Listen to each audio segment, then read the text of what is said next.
आप प्लीज ठीक हो जाए।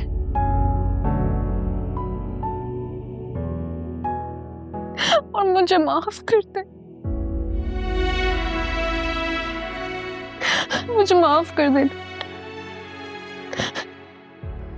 तुम मुझे माफ कर दो मेरे बच्चों, मैं तुम्हारी माँ से तुम्हें नहीं बचा सका।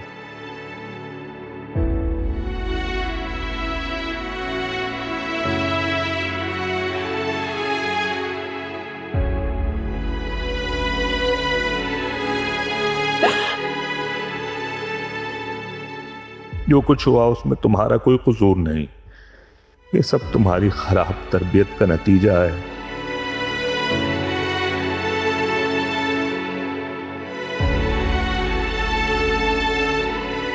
ऐसी माँ जिसे औलाद के किरदार से ज्यादा दौलत की परवाह हो, उनको ऐसे ही तबाही की तरफ घसीटती है। शेरी, तुम जानती हो कि मैंने जोहा के कितने अच्छे अच्छे प्रपोजल मना करके सिर्फ तुम्हें हाँ की थी। तुम मेरी फ्रेंड हो और इसमें मेरी बच्ची की भी मर्जी है, लेकिन हर बार जिस तरह का सलूक तुम्हारी फैमिली करती है वो ठीक नहीं है। खैर, मुझे किसी की कोई परवाह नहीं है, लेकिन सुफियान ने जिस तरह जोहा को इग्नोर किया है वो मुझे बहुत बुरा लगा है। अगर वो इस रिश्ते से खुश नहीं है तो अभी बता दे। मैं किसी ऐसे इंसान के हवाले अपनी बेटी को नहीं करूंगी जो उसकी कदर ही ना करे। ऐसी बात नहीं है नाहिला, सुफियान इस रिश्ते से खुश है, बल्कि हमने तो शादी की तैयारियां भी शुरू कर ली। बस तुम तो जानती हो कि घर में ऑलरेडी अरीशा और हामिद का प्रॉब्लम चल रहा है, तो सुफियान घर में सबसे बड़ा है, इसलिए जिम्मेदारी भी उसके सर पे आती है, इसीलिए थोड़ा डिस्टर्ब्ड है।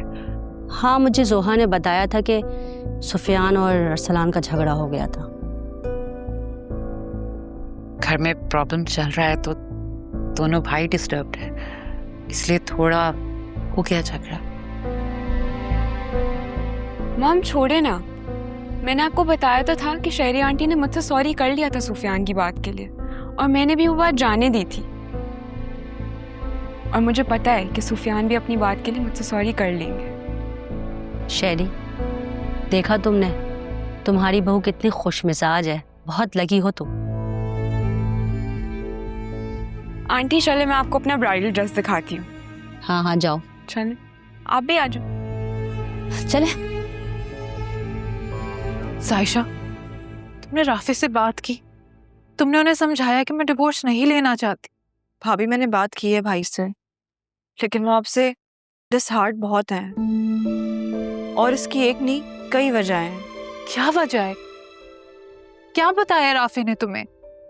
अगर मैं आपसे कुछ पूछूंगी तो आप भी यही समझेंगी कि मैं आप पे शक कर रही हूँ और भाई की हिमायत ले रही हूँ। मैं अभी कुछ भी सोचने के पोजीशन में नहीं हूँ। तुम पूछो, तुम्हें क्या पूछना है। भाभी, जब आप घर जाना चाहती हैं तो फिर जब अम्मी आपको लेने आई तो आप घर क्यों नहीं गई? क्यों आपने अम्मी की इंसल्ट करवाकर तस्लीम से ये कहलवाया कि आपको उनसे नहीं मिलना और उनको वापस भिजवा दिया? नहीं साइशा, कसम से मैंने ऐसा कुछ नहीं कहा। मुझे तो पता भी नहीं था कि चाची मुझसे कब मिलने आई हैं। ताई अब्बू के अटैक से पहले अम्मी आपको लेने आई थी, लेकिन जब ताई अम्मी ने तस्लीम को आपको बुलवाने भेजा तो आपने मना कर दिया कि आपको अम्मी से नहीं मिलना। तस्लीम ने आके बताया अम्मी को, और ताई अम्मी ने अम्मी को ये बोला कि आपको तलाक चाहिए और ये बच्चा नहीं, और तलाक के बदले आप ये बच्चा भाई को देने के लिए तैयार हैं।